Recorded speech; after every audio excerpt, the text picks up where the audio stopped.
solid mensuration terms and formulas. We have the following terms usually used in lectures on solid mensuration course. So what is solid mensuration? It is the study of the measure of volume, area, height, length, etc. of various solids. It is also known as solid geometry. So there are many terms, and of course we include formulas later on. So usually you must know these terms because these terms are usually discussed on the problem solving on solid mensuration course. Example, line,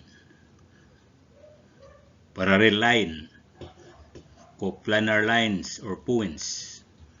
What is meant by area, perimeter, volume, the curved surface area, and the lateral surface area.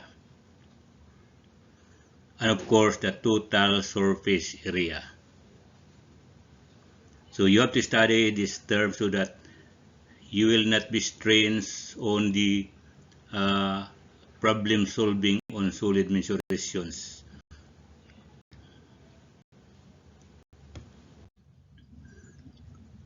So the solid mensurations usually have the 2D or 3D shapes, and the difference between these 2D and 3D shapes are as follows.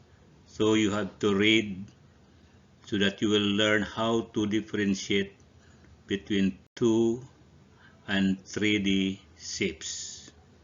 Most important are the formulas on the plane figures and the so-called volume on the solid figure. So on solid mensurations, we have plenty of shapes.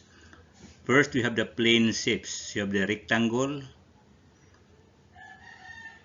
the squares, triangles.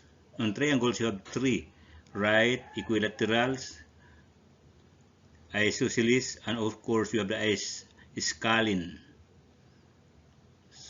So you have the parallelogram, rhombus, and trapezium, and of course, circle. So on this table, you have the area, how to find the perimeter, formulas on those figures mentioned. So you have to familiarize how to use and apply the formulas in its shape. This one was some plane shape.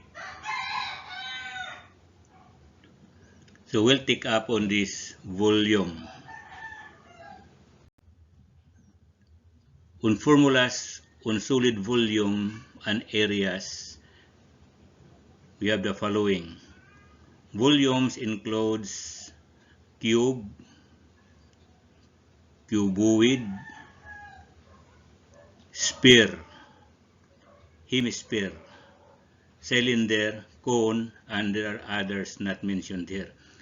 And you see the formula usually here for volume and the curved surface area and the total surface area. So the figures on the solid volume figures are the follows. Cube, you have that one on the last column. And of course, try to understand the formulas. The most important is you know how to apply and understand the given